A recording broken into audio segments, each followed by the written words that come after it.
नमस्कार विद्यार्थी मित्रांनो, आज आपण महाराष्ट्राच्या भूगोलामधील महाराष्ट्राचा स्थान, विस्तार व सीमा यावर आधारित 5 पेक्षा अधिक वेळा विचारण्यात आलेले 20 प्रश्न पाहणार आहोत. आणि ही सिरीज पूर्ण पाहायची असेल तर या चॅनलला सबस्क्राईब करा आणि हा व्हिडिओ शेवटपर्यंत बघा. तर चला आपण व्हिडिओला सुरुवात करूया.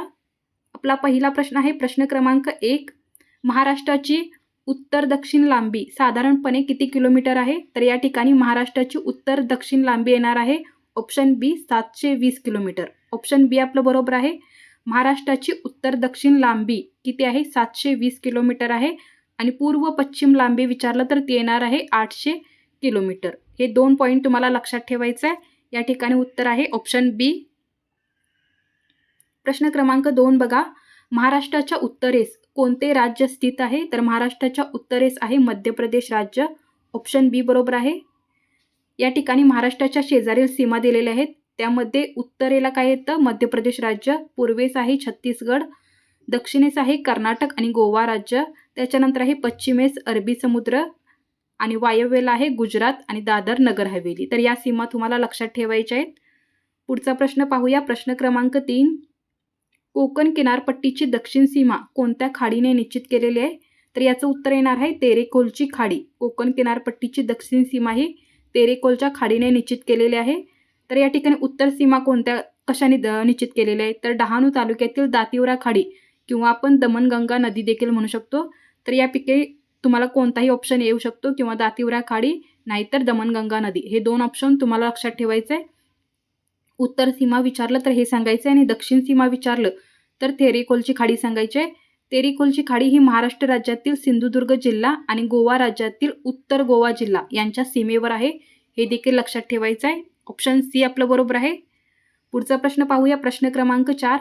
कास पठार हे प्रसिद्ध पर्यटन स्थळ कोणत्या जिल्ह्यामध्ये आहे? तर हे आहे सातारा या जिल्ह्यामध्ये. ऑप्शन सी बरोबर आहे. कास पठार हे साताऱ्यातील जागतिक वारसा स्थळ असून ते सह्याद्रीच्या पर्वतरांगांमध्ये आहे. पुढचा प्रश्न बघा. प्रश्न क्रमांक 5. महाराष्ट्राने भारताच्या एकूण क्षेत्रफळाचा किती टक्के भाग व्यापलेला आहे? तर महाराष्ट्राने भारताच्या एकूण क्षेत्रफळाचा 9.36% भाग व्यापलेला आहे. ऑप्शन डी आपलं बरोबर आहे. या ठिकाणी माहिती बघा. भारताच्या एकूण भौगोलिक क्षेत्रफळापैकी 9.36% हे क्षेत्र एकट्या महाराष्ट्र राज्याने व्यापलेलं आहे. ऑप्शन डी आपलं बरोबर आहे. पुढचा प्रश्न बघा. प्रश्न क्रमांक 6. महाराष्ट्रातील किती जिल्ह्यांची सीमा कोणत्याही इतर राज्याला किंवा समुद्राला लागून नाही? म्हणजे असे किती जिल्हे आहेत जे भूवेष्टित आहेत? तर असे एकूण 11 जिल्हे आहेत. ऑप्शन डी आपलं बरोबर आहे.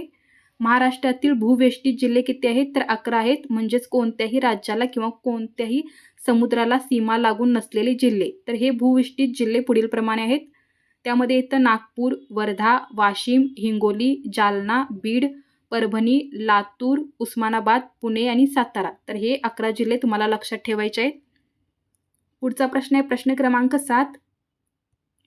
अर्नाळा हा किल्ला कोणत्या प्रकारचा किल्ला आहे? तर हा आहे सागरी किल्ला. ऑप्शन बी बरोबर आहे. अर्नाळा किल्ला हा पालघर जिल्ह्यातील समुद्रात असून त्याला जंजिरा किंवा जलदुर्ग असंही म्हटलं जातं. हा किल्ला 4ही बाजूनी समुद्राच्या पाण्याने वेढलेला आहे. किल्ल्याला मजबूत तटबंदी आणि 9 बुरुज आहेत. त्याचबरोबर आतमध्ये गोड्या पाण्याचा मोठा तलाव आणि प्राचीन मंदिरे देखील आहेत. त्यामुळे हे काय येणार आहे? सागरी किल्ला आहे. ऑप्शन बी आपलं बरोबर आहे. पुढचा प्रश्न आहे प्रश्न क्रमांक 8. चिखलदरा हे थंड हवेचे ठिकाण कोणत्या पर्वतरांगेत आहे? तर ते आहे सातपुडा या पर्वतरांगेमध्ये. ऑप्शन बी बरोबर आहे. चिखलदरा हे विदर्भातील एकमेव थंड हवेचे ठिकाण असून ते सातपुडा पर्वताच्या गाविलगड टेकड्यांमध्ये स्थित आहे. याची उंची जर विचारलं तर ते आहे समुद्र सपाटीपासून अंदाजे 1115 मीटर. हे तुम्हाला सांगायचं आहे. ऑप्शन बी बरोबर आहे. प्रश्न क्रमांक 9.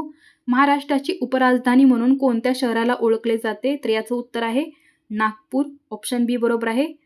महाराष्ट्राची जर ऐतिहासिक करारानुसार नागपूरला काय केलेलं आहे? महाराष्ट्राची उपराजधानी म्हणून दर्जा देण्यात आलेला आहे. छत्रपती संभाजीनगर हे काय आहे? तर मराठवाड्याचे मुख्यालय आहे छत्रपती संभाजीनगर. पुणे ही सांस्कृतिक राजधानी आहे आणि नवी मुंबई हे काय आहे? एक नियोजित शहर आहे. त्यामुळे उत्तर येणार आहे ऑप्शन बी नागपूर. पुढचा प्रश्न आहे प्रश्न क्रमांक 10. खालीलपैकी कोणत्या जिल्ह्याला समुद्रकिनारा लाभलेला नाही आहे? तर लाभलेला आहे? तर या ठिकाणी समुद्रकिनारा कोणत्या जिल्ह्याला लाभलेला आहे, तर तो आहे रत्नागिरी. ऑप्शन बी बरोबर आहे. रत्नागिरी हा कोकणातील मुख्य जिल्हा असून त्याला विस्तीर्ण अरबी समुद्राचा किनारा लाभलेला आहे आणि बाकीचं जे आहेत नाशिक, कोल्हापूर आणि सांगली यांना समुद्रकिनारा लाभलेला नाही आहे. ऑप्शन बी आपलं बरोबर आहे. पुढचा प्रश्न आहे प्रश्न क्रमांक 11. महाराष्ट्रातील किती जिल्ह्यांच्या सीमा कर्नाटक राज्याला भिडलेल्या आहेत, तर कर्नाटक राज्याला महाराष्ट्रातील एकूण 7 जिल्ह्यांच्या सीमा लागलेल्या आहेत. ऑप्शन सी बरोबर आहे. त्यामध्ये येतं सिंधुदुर्ग, कोल्हापूर, सांगली, सोलापूर, धाराशिव, लातूर आणि नांदेड या 7 जिल्ह्यांच्या सीमा कर्नाटक या राज्याला लागून आहेत. प्रश्न क्रमांक 12. महाराष्ट्राच्या सर्वात पूर्वेकडील जिल्हा कोणता आहे जो तेलंगणा आणि छत्तीसगड या दोन्ही राज्यांच्या सीमेवर आहे, तर तो आहे गडचिरोली. ऑप्शन सी बरोबर आहे. यावर तुम्हाला खूप वेळा प्रश्न विचारण्यात आलेला आहे. गडचिरोली जिल्ह्याची सीमा पूर्वेस छत्तीसगडला आणि दक्षिणेस तेलंगणा या राज्याला लागून आहे. त्याच्यानंतर गोंदिया जिल्हा हा मध्य प्रदेश आणि छत्तीसगड या 2 राज्यांच्या सीमेवर आहे. नांदेड जिल्हा हा तेलंगणा आणि कर्नाटक या सीमेवर आहे. तर चंद्रपूर जिल्हा हा तेलंगणाच्या सीमेवर असला तरी काय तो आहे छत्तीसगडच्या सीमेला स्पर्श त्याचा करत नाही. त्यामुळे ऑप्शन सी आपलं या ठिकाणी बरोबर आहे. पुढचा प्रश्न प्रश्न 13. कोकण विभागाची उत्तर सीमा कोणत्या जिल्ह्यापासून सुरू होते, तर कोकण विभागाची उत्तर सीमा ही ऑप्शन बी बरोबर आहे. पालघर या जिल्ह्यापासून सुरू होतं. तर कोकणची जी उत्तर सीमा आहे ती डहाणूची खाडी म्हणजेच पालघर जिल्ह्यात असून ती कोठे आहे, कोकणची उत्तर सीमा म्हणून दर्शवते. तर या ठिकाणी ऑप्शन बी आपलं बरोबर आहे. प्रश्न क्रमांक 14. खालीलपैकी कोणता जिल्हा गुजरात राज्याच्या सीमेवर वसलेला नाही, तर तो आहे जळगाव हा जिल्हा. ऑप्शन डी बरोबर आहे. तर या ठिकाणी बघा नाशिक जिल्ह्याची सीमा पश्चिम आणि उत्तर पश्चिम सीमा कशाला आहे, गुजरात या राज्याला स्पर्श करते. पालघर हा महाराष्ट्राचा काय आहे सर्वात वायव्येकडील जिल्हा असून त्याची सीमा देखील गुजरात राज्याला लागून आहे. पुढे आहे धुळे हा जिल्हा गुजरात आणि मध्य प्रदेश या दोन्ही राज्यांच्या सीमेवर आहे. पण जळगाव हा जो जिल्हा आहे तर या जिल्ह्याची सीमा प्रामुख्याने मध्य प्रदेश राज्याला लागून आहे पण गुजरातला लागून नाही. त्यामुळे उत्तर येणार आहे ऑप्शन डी जळगाव. पुढचा प्रश्न आहे प्रश्न क्रमांक 15. महाराष्ट्राच्या आग्नेय दिशेला म्हणजे साऊथ ईस्ट दिशेला कोणते राज्य आहे, तर ते आहे तेलंगणा राज्य. ऑप्शन सी बरोबर आहे. आग्नेय दिशेकडील गडचिरोली, चंद्रपूर, यवतमाळ आणि नांदेड या जिल्ह्यांच्या सीमा या तेलंगण राज्याला लागून आहेत. त्याच्यानंतर गोवा हे राज्य काय आहे महाराष्ट्राच्या नैऋत्येस आहे. पुढे आहे छत्तीसगड हे राज्य महाराष्ट्राच्या थेट पूर्वेला आहे आणि गुजरात हे राज्य महाराष्ट्राच्या वायव्य दिशेला आहे. त्यामुळे उत्तर येणार आहे ऑप्शन सी तेलंगणा. प्रश्न क्रमांक 16. महाराष्ट्राचे एकूण भौगोलिक क्षेत्रफळ किती चौरस किलोमीटर आहे, तर ते आहे 3,07,713 चौरस किलोमीटर. ऑप्शन ए बरोबर आहे. प्रश्न क्रमांक 17. भामरागड हे ठिकाण कोणत्या जिल्ह्याचा भाग असून ते राज्याच्या पूर्व टोकावर आहे, तर उत्तर आहे ऑप्शन सी गडचिरोली. भामरागड तालुका हा गडचिरोली जिल्ह्यात असून तो राज्याच्या अतिपूर्वेकडील भागामध्ये येतो. ऑप्शन सी बरोबर आहे. पुढचा प्रश्न आहे प्रश्न क्रमांक 18.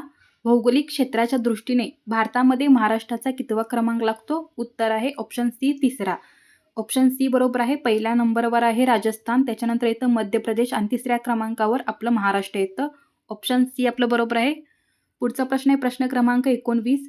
महाराष्ट्राचा दक्षिण उत्तर विस्तार हा प्रामुख्याने कोणत्या 2 नद्यांच्या दरम्यान मोजला जातो, तर त्या 2 नद्या आहेत ऑप्शन ए नर्मदा ते तेरेखोल या 2 नद्यांच्या दरम्यान मोजला जातो. ऑप्शन ए बरोबर आहे. प्रश्न क्रमांक 20. क्षेत्रफळाच्या दृष्टीने महाराष्ट्रातील सर्वात मोठा प्रशासकीय विभाग कोणता आहे, तर तो आहे छत्रपती संभाजीनगर. ऑप्शन सी बरोबर आहे, ज्याला पूर्वी आपण औरंगाबाद असं देखील म्हणत होतो.